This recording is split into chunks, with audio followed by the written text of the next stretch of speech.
Southern Fried True Crime covers cases that are not suitable for young listeners, and there may also be some explicit language used.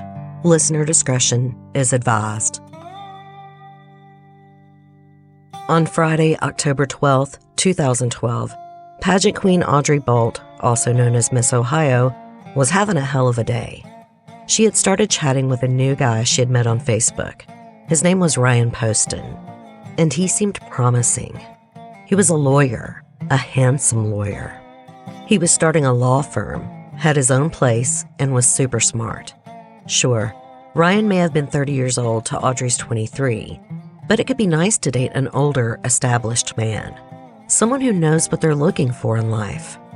Plus, Ryan was funny.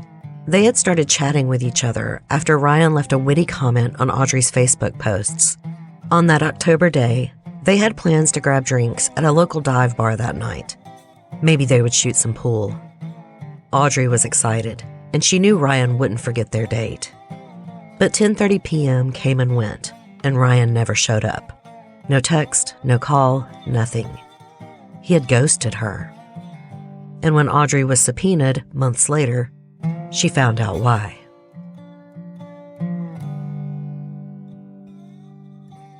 Welcome to episode 172, The Murder of Ryan Poston.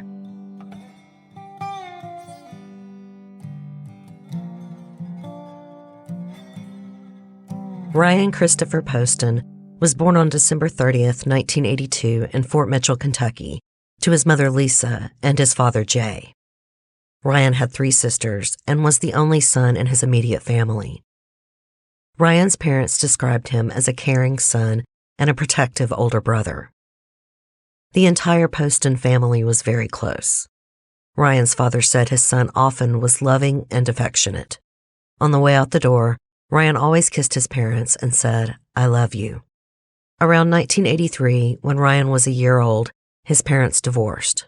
Shortly after, Ryan's mother began seeing a different man named Peter Carter. Ryan's parents and stepfather co-parented Ryan very successfully, and as a result, Ryan loved both of his fathers dearly. When he was an adult, he changed his middle name from Christopher to Carter to honor his stepfather, Peter Carter, becoming Ryan Carter Poston. Ryan spent his childhood in Fort Mitchell, Kentucky, where the wealthy Poston family had a small fortune, a strong reputation, and many connections. The Fort Mitchell community recognized the Postons as a positive force. From kindergarten to 8th grade, Ryan went to the Blessed Sacrament School, a private Catholic school in Fort Mitchell. When Ryan entered the 9th grade, he moved out of the United States with his family. His stepfather, Peter, was a marketing executive for Procter & Gamble, a giant corporation for American hygiene products. Peter's career took Ryan's family overseas to Asia and Europe. During his early high school years, Ryan went to the International School of Manila in the Philippines, and around 2001, Ryan graduated from the Geneva International School in Switzerland. Traveling the world and attending top-tier private schools was probably an adventure for Ryan, especially since he was known for his impressive intellect and love of learning. His father told the Cincinnati Enquirer that Ryan's true passion was knowledge. Jokingly, his father said that Ryan's favorite book was the dictionary. That's how much he loved learning. After high school, Ryan returned to the United States for college. In 2005, he graduated from Indiana University with 3 bachelor's degrees, the first in political science, the second in history, and the third in geography. To a hardworking, knowledge-seeking guy like Ryan, earning 3 degrees was a joy, not a chore. Right after finishing his undergrad education, Ryan went straight into law school. His desire to become a lawyer wasn't a surprise. He came from a long line of attorneys. Ryan's grandfather practiced law for over 50 years. He provided legal counsel for the Pacific Gas and Electric Company, and he was vice president of a committee famous for weeding out Kentucky's political corruption in the 1960s. Ryan's uncle was also a practicing attorney in his hometown of Fort Mitchell. Both Ryan's grandfather and uncle attended the Salmon P. Chase College of Law at Northern Kentucky University, and following in his family's footsteps, Ryan attended Chase Law too. In the fall of 2005, things were coming up roses for Ryan. his mother and stepfather let him stay in their condominium. Not only was his parents' condo free, but it was a short 2-minute drive from the NKU campus, where Ryan attended law school. And law school went pretty well for Ryan, too. His roommate and friend, Matthew Herron, told the Kentucky Enquirer he was just one of those people who was good at everything. Law school wasn't hard for him, he just got it. It was something he really didn't have to work at. It came natural to him. After 3 years of law school, Ryan graduated with his Juris Doctor in 2008. He passed the Kentucky bar around 2010, and in April of 2011, he passed the Ohio bar. But simply joining his family's legacy of lawyers was not enough for Ryan. In 2012, 30-year-old Ryan set his sights on starting his very own law firm in Cincinnati, Ohio. For reference, Cincinnati is located smack dab on the Ohio-Kentucky border. Ryan's Cincinnati office building would have been about 10 miles from his condo in Highland Heights, Kentucky. In addition to being a smart, successful lawyer, Ryan was also kind-hearted. Kenneth J. Hawley, Ryan's legal mentor and friend, said he had a strong feeling of wanting to help people who couldn't otherwise have access to the legal system and who might be steamrolled by the legal system without someone there to help them. Ryan's new law firm focused on helping his clients with personal injury cases, like car crashes. And during his clients' most stressful times, Ryan treated them like they were family. Ryan's clients told his father that he made them feel heard, like they were the only person on earth. Anytime, day or night, Ryan would always answer his clients' phone calls. Often, Ryan worked late into the night to research every last detail of his cases. Everyone knew that Ryan Carter Poston went above and beyond to represent his clients well.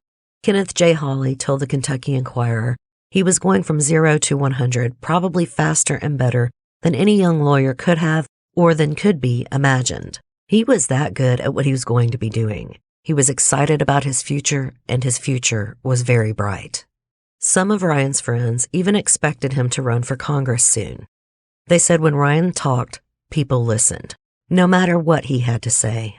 Ryan seemed to know everything about everything.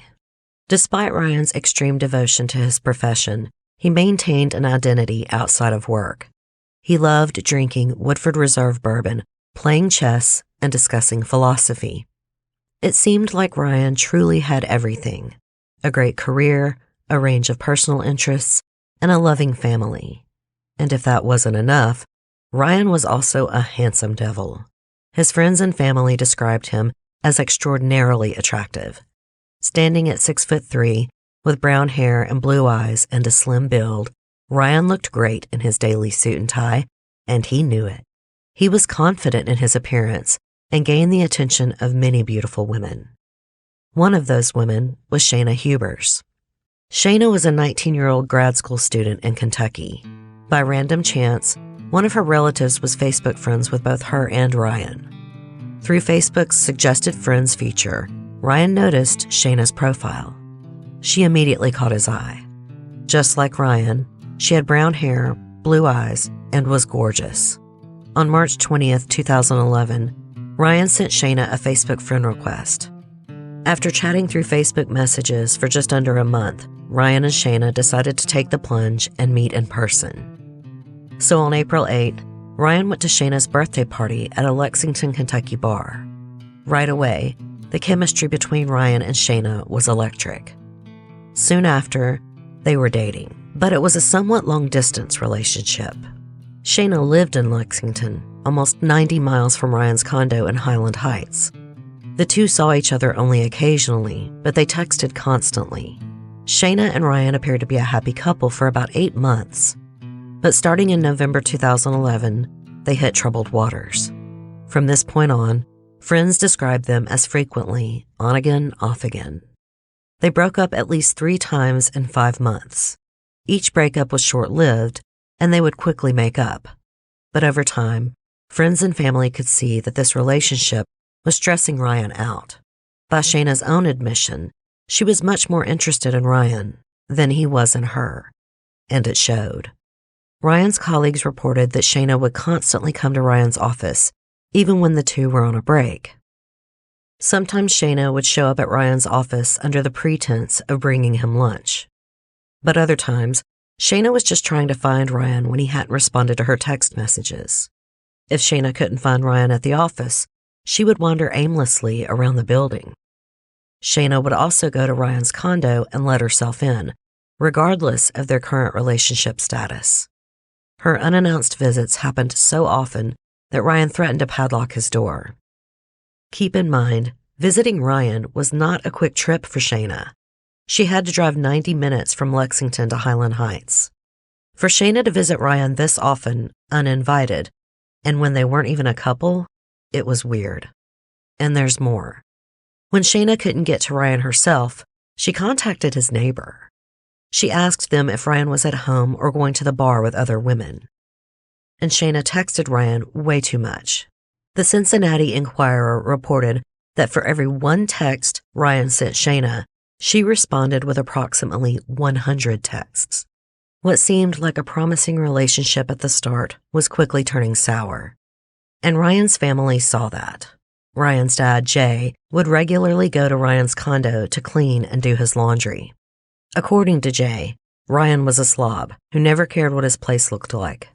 Since Ryan was so busy with his law practice, Jay helped his son by picking up after him about 3 times a week. On numerous occasions, whether Shayna and Ryan were together or not, Shayna would be at Ryan's place while his dad was cleaning. She wouldn't interact with Ryan, but she wouldn't leave when Ryan asked her to. Jay told the Cincinnati Enquirer, "The relationship was as though she was a ghost. I would look at her and think, why are you here?" Many of Ryan's friends and family believed Shayna was stalking Ryan.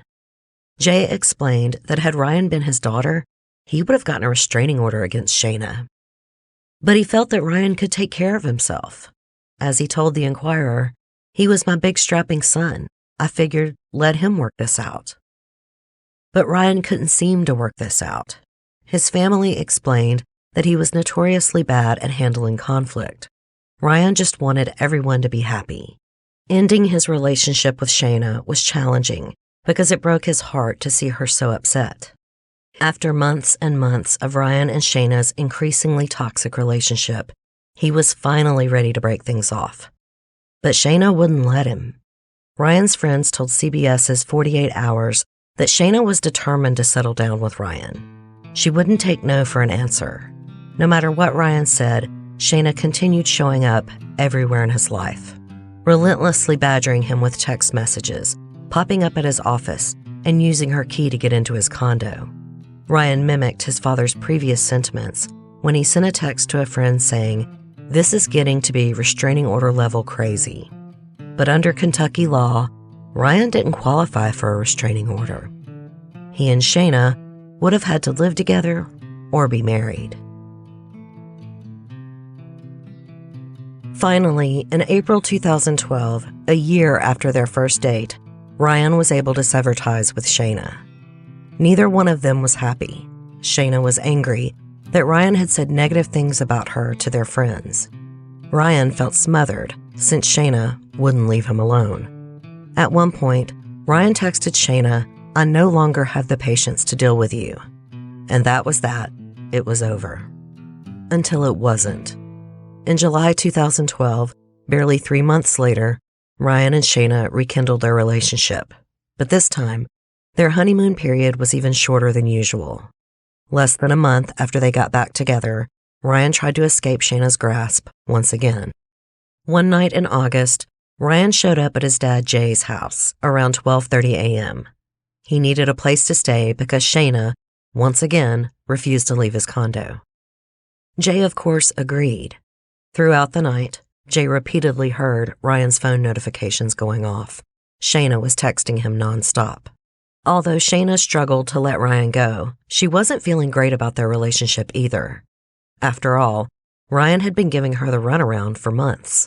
Hot, then cold, cold, then hot, over and over again.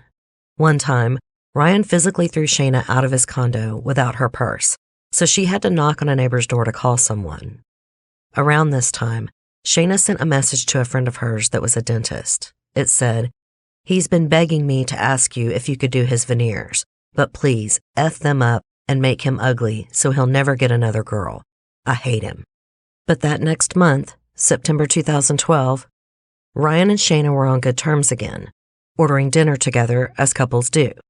But, unsurprisingly, their relationship started to go south.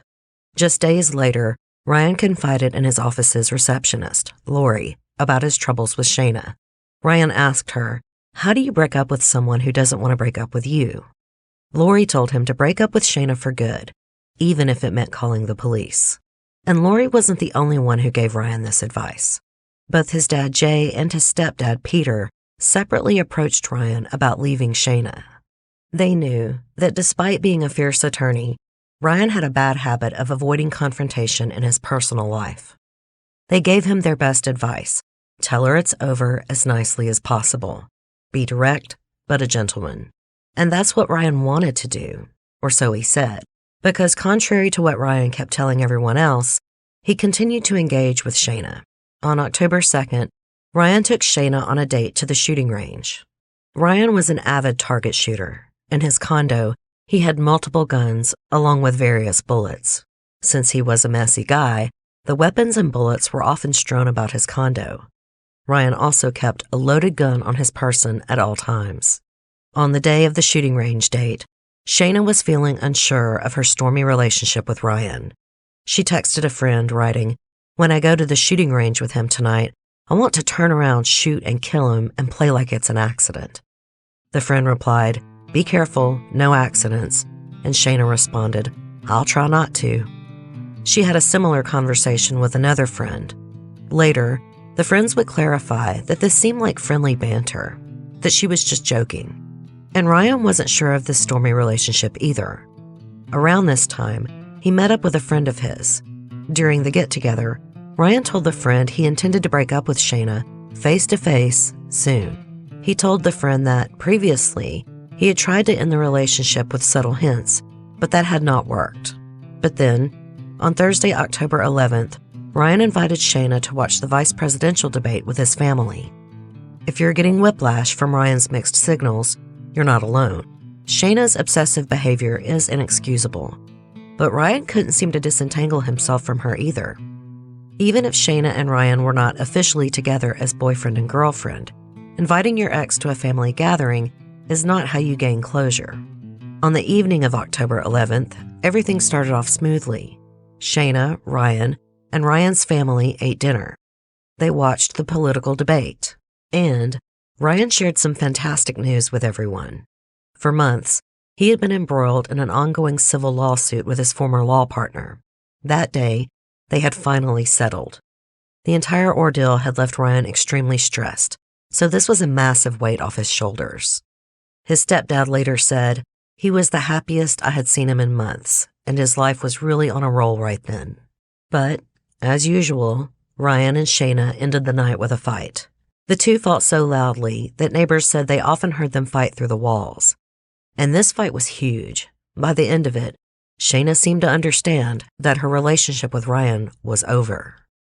But when the dust settled, it was too late for Shayna to drive over an hour to get home. She stayed the night on Ryan's couch.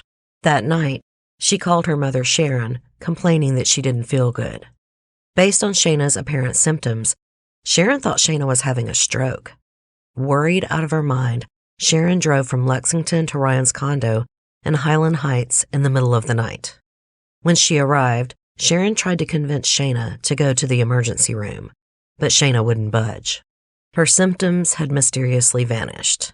Instead, Shayna and Sharon napped on Ryan's couch until mid-morning. That day, Friday, October 12th, Sharon helped Shayna get her belongings out of Ryan's condo. Meanwhile, Shayna was texting Ryan a string of apology messages. She wrote, "Ryan, I'm so sorry I was emotional." Ryan had locked himself in the bedroom to avoid his now ex-girlfriend, but Shayna picked the lock with a bobby pin. It's not clear what happened when Shayna opened the bedroom door. Shayna claimed she just grabbed her purse and keys from the bedroom. Afterward, Shayna and her mom went to a suburban Cincinnati mall called Kenwood Town Center. When they finished, Shayna told her mom she would leave Ryan's condo and spend the night with a friend. So Sharon bought Shayna gas, gave her some aspirin, and instructed her to call the emergency room if she felt sick again. Then Sharon left. She headed to Xenia, Ohio to visit some family. At this time, it was early evening, and despite what she told her mother, Shayna didn't leave Ryan's condo. Meanwhile, at 5:40 p.m., Ryan chatted with 2 other lawyers as he prepared to go home and enjoy his weekend. All 3 attorneys had known each other for years. They said Ryan was his usual joyful self during their chit-chat. Nothing seemed off. Ryan told them he had plans with friends later and headed out. 20 minutes later, at 6 p.m., Ryan spoke to his uncle on the phone. Ryan's uncle said he sounded happy and upbeat. His uncle said Ryan was so relieved that his lawsuit with his former partner was settled. Several hours passed. Then, at 8:53 p.m., Shayna called 911. She told the emergency dispatcher, "Ma'am, I have killed my boyfriend in self-defense." That statement would become a contentious battleground for the next 6 years. She was undoubtedly telling the truth about one thing. 21-year-old Shayna Michelle Hubers had killed 30-year-old Ryan Carter Poston. Shayna Michelle Hubers was born on April 8, 1991, in Fayette, Kentucky, to her mother Sharon and father Robert. Shayna spent her childhood in Lexington, Kentucky, where her mother was an elementary school teacher. From a young age, it was clear that Shayna had a brilliant mind. Her childhood friends told CBS's 48 Hours that she seemed like a genius. Shayna was in her school's Gifted and Talented program and won many awards for academic leadership. She also developed a strong interest in fine arts. By her teen years, Shayna considered herself a talented actress and musician. And in 2008, 17-year-old Shayna was accepted into a prestigious course at the Kentucky Center Governor's School for her soprano singing voice. A year later, in 2009, Shayna graduated from Paul Laurence Dunbar High School. Following high school, Shayna went to the University of Kentucky, where her spotless academic record continued. She received numerous scholarships for her vocal ability. In May 2012, after only 3 years, she graduated cum laude with a degree in psychology. As a student, Shayna was immaculate. As a person, Shayna was messy. She talked about herself a lot, and she was known to take it really hard when her relationships didn't work out. Still, Shayna seemed relatively normal. She had friends, a supportive family, and a clear career path. In August 2012, Shayna began working on her graduate degree in school counseling at Eastern Kentucky University. She was in her first semester of graduate school when she called 911 on the night of Friday, October 12, 2012. When the dispatcher asked why she killed her boyfriend in self-defense, Shayna said, "He beat me and tried to carry me out of the house, and I came back in to get my things. He was right in front of me, and he reached down and grabbed the gun, and I grabbed it out of his hands and pulled the trigger." Shayna told the dispatcher that she had shot him twice, once in the face and once in the head. Then she shot him 4 additional times, quote, "just to kill him because he was twitching, and I knew he was going to die anyway, and he was making funny noises." According to court documents, Shayna said she wanted to make sure Ryan was dead because she knew he was going to die or have a completely deformed face. On this same phone call, Shayna told the emergency worker that she had waited 15 minutes before calling help. Instead of phoning 911, Shayna had called her mom, who told Shayna to hang up and call 911. The dispatcher instructed Shayna to meet the officers at her front door with her hands held in front of her. About 7 minutes later, the police arrived.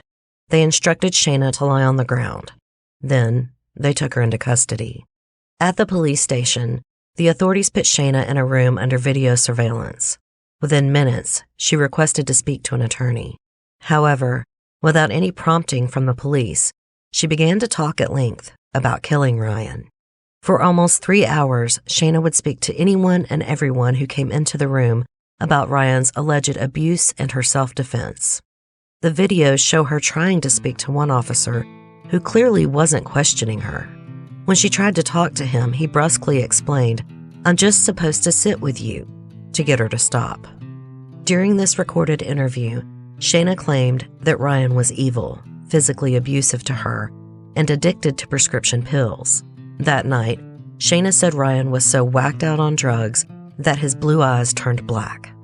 According to Shayna, right before she shot Ryan, he was throwing her around the room like a rag doll, against furniture, onto the floor, and into the television. After Ryan allegedly threw Shayna around, he sat at the dining table and screamed insults at her, saying he hated her and calling her derogatory names. Shayna told the authorities, quote, "He said, 'You're just a hillbilly from Kentucky,' and I am. I guess the hillbilly came out in me, and I took up for myself." Then, she said, Ryan reached across the table in a threatening manner. She said she couldn't tell if Ryan was trying to get to her or the gun sitting on the table. So, in self-defense, she grabbed the gun first and shot him 6 times. Ryan let out a loud noise like an animal that freaked Shayna out. She claimed she couldn't find her phone.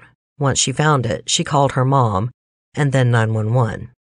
Shayna told one police officer, "I don't want to go to prison. I don't think I deserve to. I didn't go over there intending to shoot Ryan. I went over there with the best of intentions. I love you. Let's work this relationship out. And he was screaming and hitting me. He resorted to violence." And most notably, Shayna told the questioning officer that Ryan had wanted rhinoplasty for a while. By shooting him in the face, Shayna said she gave him, quote, "the nose job he always wanted." According to Police Chief Bill Birkenhauer, each time Shayna told the story, it evolved in her favor. Chief Birkenhauer told the Kentucky Enquirer she made numerous statements. She said the gun was in his hand at one time. She said the gun was in the cabinet. Her final story was that she picked it up off the table.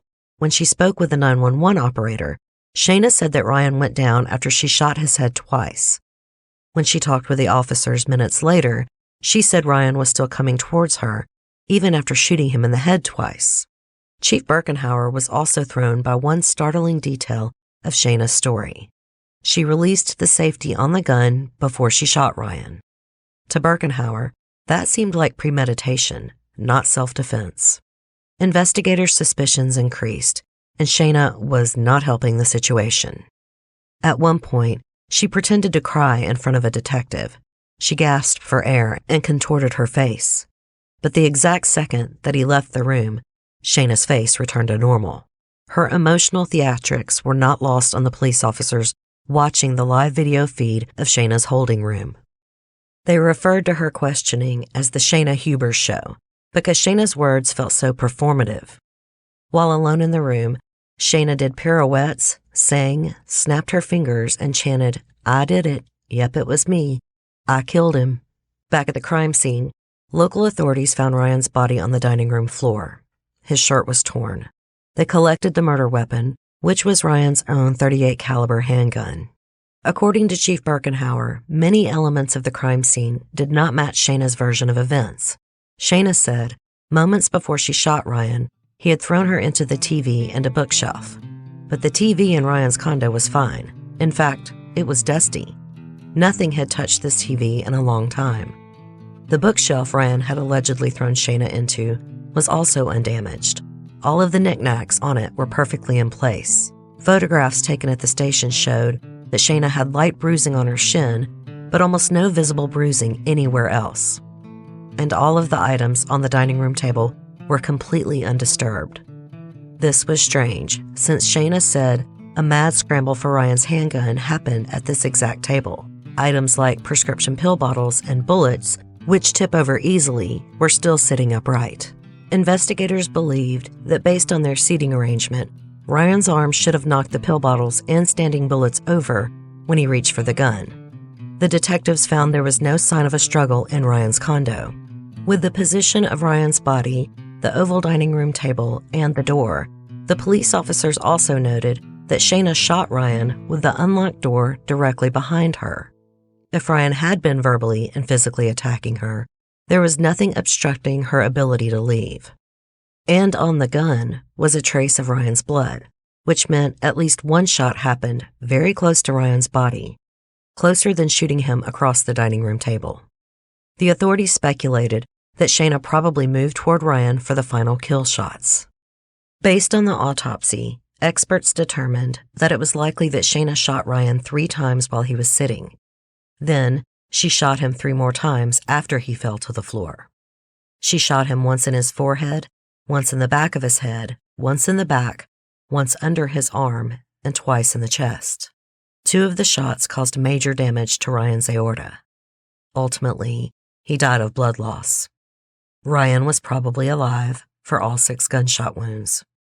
When interviewing Ryan's condo neighbors, the police spoke to Vernon and Doris West.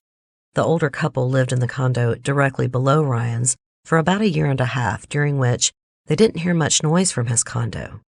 But on the night of the murder, at 8:45 p.m., minutes before Ryan was shot, Doris said she heard a woman crying on Ryan's back deck.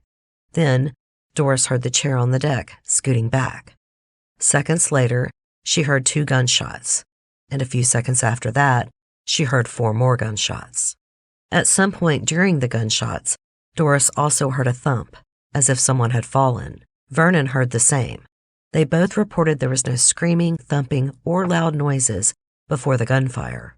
If Ryan had been throwing Shayna around, neither Doris nor Vernon had heard it.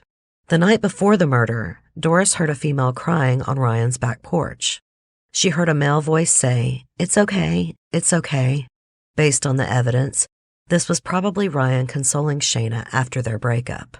Things weren't looking good for Shayna, but investigators were still missing something. Motive. Why had Shayna shot Ryan? If it wasn't in self-defense, which was looking less and less likely, then why? After 18 months of the same emotional roller coaster of a relationship, what had pushed Shayna from obsession to murder? The answer was simple. On the night that Shayna killed Ryan, he had planned a date with none other than 23-year-old Audrey Bolt, otherwise known as Miss Ohio USA 2012. Born in Batavia, Ohio, Audrey won her very first beauty pageant and was crowned Miss Batavia in 2012. Then, she won Miss Ohio USA 2012, receiving over $50,000 in scholarship awards. In the spring of 2012, about 6 months before Ryan's murder, Audrey was named second runner-up for the Miss USA title. Not bad for a young woman so new to the pageant circuit. Similar to Shayna and Ryan, Audrey had also met Ryan on Facebook.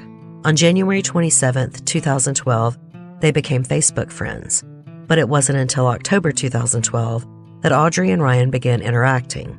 According to Audrey, it all started when Ryan left a funny and interesting comment on one of her posts. She was asking for movie reviews. This turned into Audrey and Ryan chatting through Facebook messages. Her first impression of Ryan was that he was witty and clever. She liked that their conversations were lighthearted, with lots of fun banter. After a few Facebook messages, Ryan and Audrey exchanged phone numbers and began texting. On October 12, 2012, Audrey and Ryan planned to go to a low-key dive bar to grab drinks and play pool. They originally planned to meet at 9 p.m., but Audrey pushed back the time to 10:30 due to a family funeral. In their text conversation, Ryan asked Audrey if he should change out of his suit and tie, and she said yes. A few media outlets speculated that Ryan's need to change clothes might have been the only reason he returned to his condo that evening. He never showed up to the date with Audrey. When investigators asked if Shayna knew about Ryan's interest in Audrey Bolt, she said no, she had never heard of Audrey. But this was a lie. Shayna had a bad habit of hacking into Ryan's Facebook account to see what he was up to. And 2 days after Ryan and Audrey had become Facebook friends, on January 29, 2012, Shayna searched for Audrey's name on Facebook. Shayna searched Audrey's name again in June 2012. And on October 10, 2012, 2 days before killing Ryan, Shayna saved a photo of Audrey to her phone. Investigators believed that Ryan told Shayna about his date with Audrey, which was what motivated her to kill Ryan. That night, the police arrested Shayna for murder. The next day, Saturday, October 13, 2012, Ryan's father, Jay, received a voicemail while riding his bike. It said, "Mr. Poston, we have a body here which we think may be a member of your family." 3 minutes later, Ryan's mother called Jay. At that moment, Jay knew his son was dead. He told the Cincinnati Enquirer, "Literally, in the blink of an eye, everything that you have known in your life is forever gone. just destroyed. Weeks after Shayna shot Ryan, Jay went to Ryan's condo.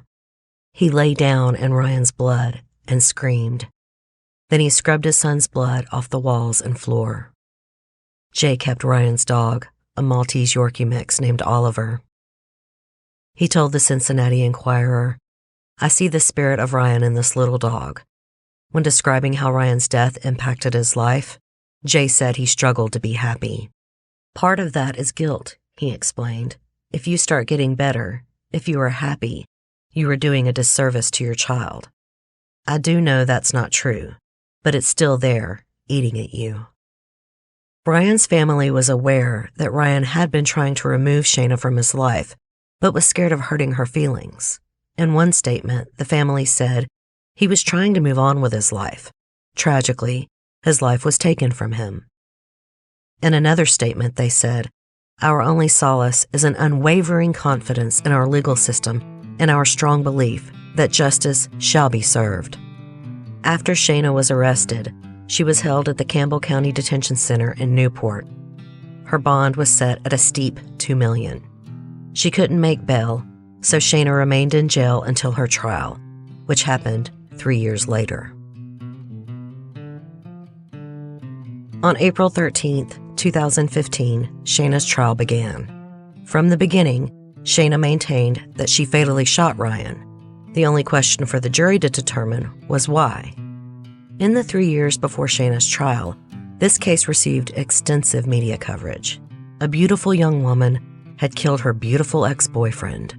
In response to the increased media attention, the presiding judge only allowed one TV camera inside the courtroom. All live coverage, including social media posts, was banned. Still, reporters from national news outlets, including ABC, CBS, and NBC, took notes in the courtroom. During the trial, the prosecution argued that Shayna did not kill Ryan in self-defense, but in cold blood. According to the state, Shayna went into a jealous rage after discovering that Ryan had planned a date with a new woman just a day after their latest breakup. As evidence, the prosecution relied heavily on Shayna's own words. They played Shayna's 911 phone call, where her original story was vastly different from what she would tell the authorities later. Then, they showed Shayna's recorded police interview, which was, as you know, incredibly damning. On one occasion, when the officers walked out of the room, Shayna said to herself, "I'm so good at acting." And they brought 3 of Shayna's fellow inmates to the stand, Holly Nivens, Donna Dooley, and Cecily Miller. Since Shayna had been in jail for so long, she had gotten quite comfortable discussing her crime with these women. At first, Shayna told Holly that Ryan had abused her physically and sexually. But, after some time, Shayna revealed to Holly that she, not Ryan, was the aggressor. Shayna would regularly throw stuff around Ryan's condo to try and convince his neighbors they were fighting. She gave herself bruises on her arms and showed them to people, claiming that Ryan assaulted her. One time, Shayna drew a diagram of Ryan's dining room on the back of a napkin so she could better explain to Holly how she had killed Ryan. Shayna also explained to Holly her plan to get diagnosed with a mental disorder so she could convince the court she was crazy. In the same vein, Shayna told Cecily that she was going to plead insanity, but she was too smart because she had the IQ of Einstein, so she was going to plead battered wife syndrome. Previously, Shayna underwent a psychological evaluation to make sure she was fit to stand trial. She scored an IQ of 125, which is in the 95th percentile. This might have been what Shayna was referring to when she told Cecily she had the IQ of Einstein. And if you're wondering, I'll save you the Google. Einstein's IQ was over 160. During that psych eval, the psychologist also diagnosed Shayna with symptoms of being a narcissist. The psychologist remarked that Shayna didn't understand that others didn't find her accomplishments and achievements as interesting as she did. Shayna's additional diagnoses included PTSD, personality disorder, and bipolar disorder. At the trial, the psychologist agreed that these ailments did not excuse Shayna from murder. And last but not least, Donna told the court exactly how the murder played out. She testified that Shayna told me they were sitting at the kitchen table. He was sitting at the table and he had his gun on the table. She told me she picked up the gun and said, "What would you do if I—" and he smirked, and she shot him. All three women explained that Shayna killed Ryan because he was breaking up with her and going on a date with a new woman. And all three women said that Shayna expressed no remorse for her actions. Instead, Shayna was known to laugh when describing the murder. And when Shayna was on the phone in the jail, she would pretend to cry while simultaneously smiling and winking at her fellow inmates. Keep in mind, sometimes testimony from a defendant's fellow inmate is questionable. Usually, they have received some sort of deal, like getting a lighter sentence in exchange for throwing someone under the bus. They might be motivated to lie so they can get out of prison faster.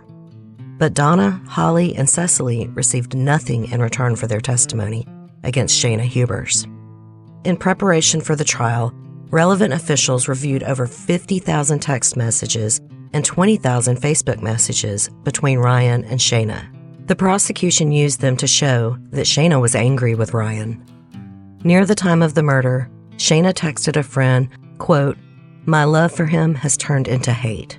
She texted another person, "He's such a loser." Another message said, "He says he's only with me because he feels so awful when he breaks up with me." And of course, don't forget the text exchange we've already covered when she threatened to kill him accidentally at a shooting range.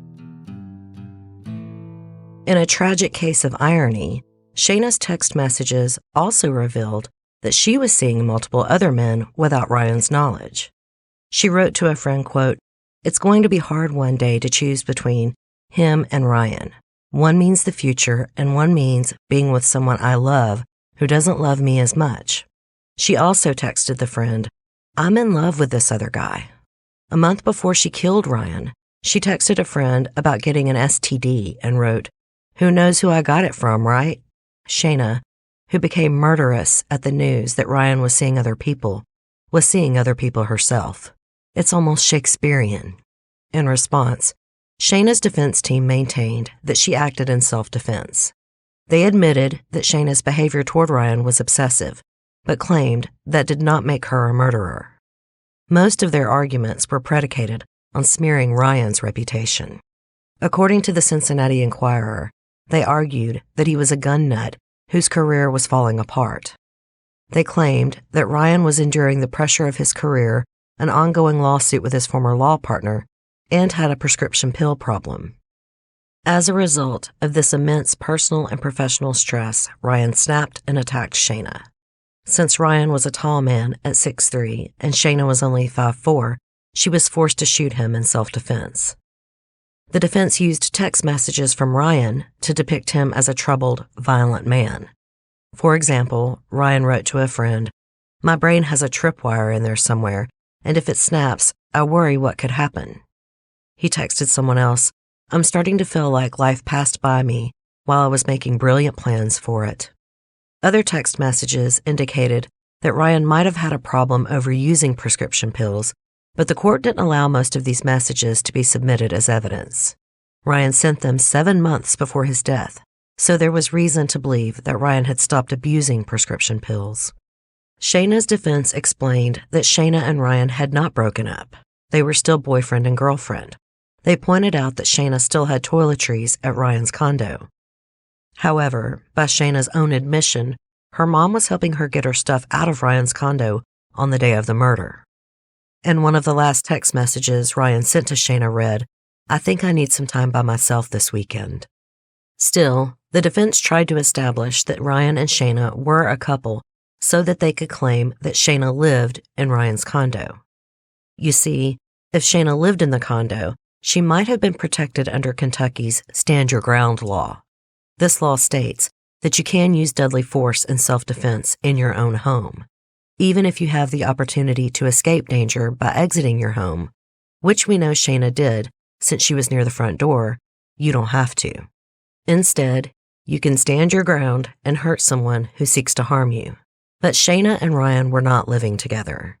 In Shayna's video-recorded police interview, they asked if they were, and she clearly said no. When they asked what Shayna's address was, she provided a different address from Ryan's condo. Shayna's trial lasted 9 days. Although she didn't take the stand, the jury heard over 40 other witness testimonies. They reviewed over 100 pieces of evidence. And on April 23, 2015, they left the courtroom to deliberate.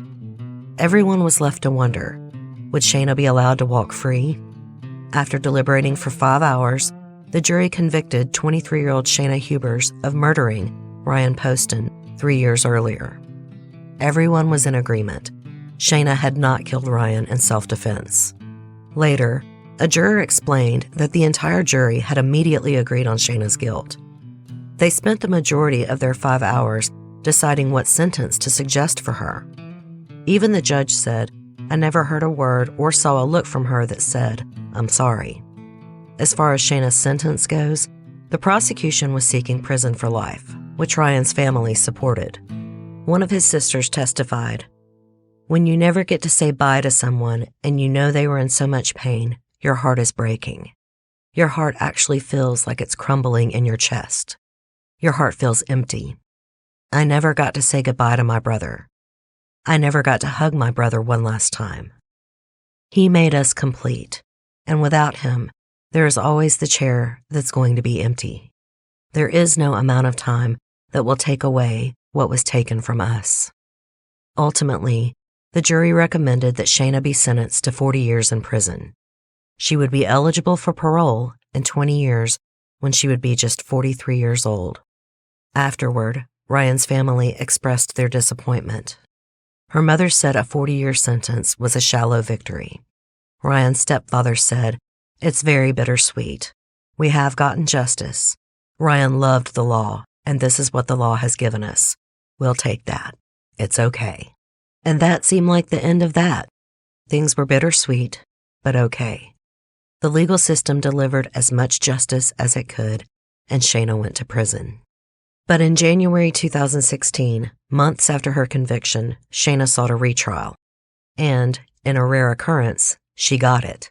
When looking over Shayna's appeal documents, Dina Dennison, one of Shayna's lawyers, realized that she recognized a juror from Shayna's trial, juror number 483, a 53-year-old man named David Craig.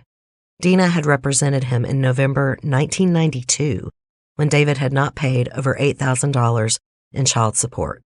He pled guilty to the crime, which was a low-level felony in Kentucky. And in Kentucky, convicted felons cannot serve on juries. Suddenly, the nation was in an uproar. Was Shayna going to escape any more prison time on a technicality? How could this happen? As it turned out, David Craig, the one person who shouldn't be serving on a jury, was thrilled about jury duty. When he received his summons, he was beside himself. He told the Cincinnati Enquirer, "I was so proud I got to serve on a jury. I got to serve my community. I think I'm the first one in my family to ever serve on a jury." By his own admission, David writes at about a third-grade level, so his longtime girlfriend helped him fill out the required juror questionnaire. When they came to the question, "Are you a convicted felon?" they simply checked the no box instead of the yes one. According to David, he had no idea he was a convicted felon. He had almost forgotten about the child support snafu from over 20 years before. Later, David told court officials that he didn't believe he was a felon. David explained that felons go to prison. He was just behind on child support payments. David told the Cincinnati Enquirer, "I wonder, will 20 deputies come here to arrest me? If forgetting is wrong, then lock me up, I guess." Lucky for David, they did not lock him up. No perjury charges were pressed. So, on August 25, 2016, the Campbell Circuit Court awarded Shayna Hubers a new trial. Ryan's family was devastated. A new trial meant a new opportunity for Shayna to escape justice. Ryan's father said that his son's murder was a wound that just wouldn't heal. Then, Shayna's retrial was delayed for 2 years. Shayna hired a new, out-of-state lawyer who needed extra time to research the case. Finally, on August 8, 2018, now 27-year-old Shayna Michelle Hubers' second trial for the murder of Ryan Carter Poston began. It was almost 6 years after his death. This time, Shayna did testify in her own defense. It did not go well. She admitted to showing possessive and controlling behaviors in her relationship with Ryan. She agreed that when Ryan tried to end things, she would flood him with text messages, even though he did not respond. Sometimes she would contact him from a different phone because she knew that he wouldn't respond if he recognized the number. When Shayna had the opportunity, she searched Ryan's phone for evidence of cheating and blocked other women through Ryan's Facebook account. During one breakup, Shayna faked a heart condition to gain Ryan's sympathy. The prosecution suggested that the stroke-like symptoms Shayna displayed on October 11th were probably another false attempt to earn Ryan's attention. Shayna's main defense strategy rested on revealing every sordid detail of her and Ryan's sex life. She claimed that Ryan was frustrated that she couldn't achieve orgasm easily. In response, Ryan abused her or threatened to abuse her. For the most part, the prosecution presented largely the same case. Shayna killed Ryan in a "if I can't have him, no one can" fit. However, the prosecution did bring a new witness to the table. On the day of Ryan's murder, Shayna and her mother went to a nearby mall. One of the shop workers testified. They said that Shayna came into their store visibly angry. She was upset because her boyfriend was going on a date with another woman. According to this shop worker, Shayna said she was going to kill her boyfriend. Originally, the shop worker didn't call the police, but when the media coverage of Shayna gained speed, including a 2-part CBS 48 Hours special, they recognized Shayna. On August 29, 2018, after 3.5 hours of deliberation, the jury convicted Shayna of murder. This time, they recommended that Shayna receive a life sentence, and in October 2018, she did. She still will be eligible for parole in 2032. She will be only 41 years old if she gets out. Shayna's mother, Sharon, still maintains that her daughter shot Ryan in self-defense. She told CBS 48 Hours, "She has a heart of gold. She's like her mommy, a loving spirit." Ryan's elementary school started a memorial scholarship in his name. By 2015, the donation-based award was over $100,000. According to the Kentucky Enquirer, it's given to a 6th grader who demonstrates kindness, compassion, and caring for others. North Kentucky University also started a memorial scholarship in Ryan's name. On the anniversary of Ryan's death, his family and friends gathered at his gravesite. They prayed, shared memories, and took shots of Ryan's favorite Woodford Reserve bourbon. There is a reason I chose Ryan's story to tell. Not just because Shayna was a female stalker, but also her false accusations about Ryan. Shayna Hubers made a false claim of domestic abuse. This is rare. Only 3% of domestic violence allegations are false, meaning 97% of them are true. When a woman says her partner abuses her, it is statistically in your favor to believe her. False allegations of domestic violence happen more often when the woman, not the man, is the abuser. According to George Mason University, 73% of men who experienced female-perpetrated violence reported that the woman threatened to make false accusations.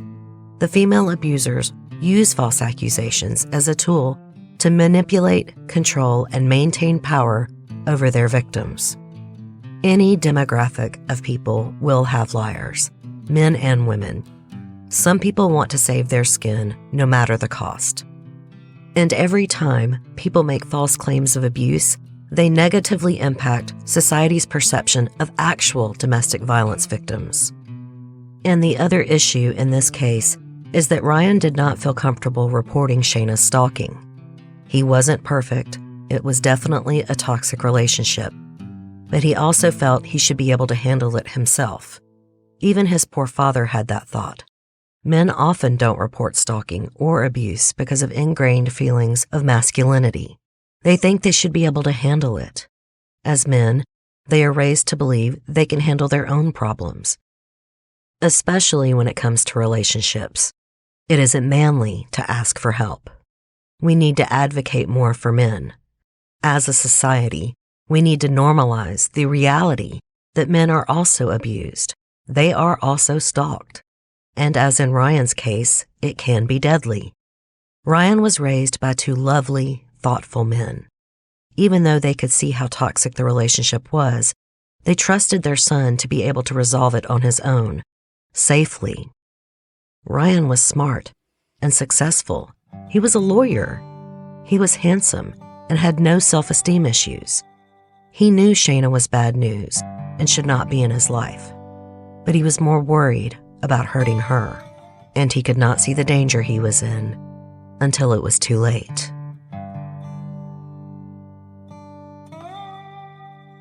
Southern Fried True Crime is hosted and produced by me, Erica Kelley.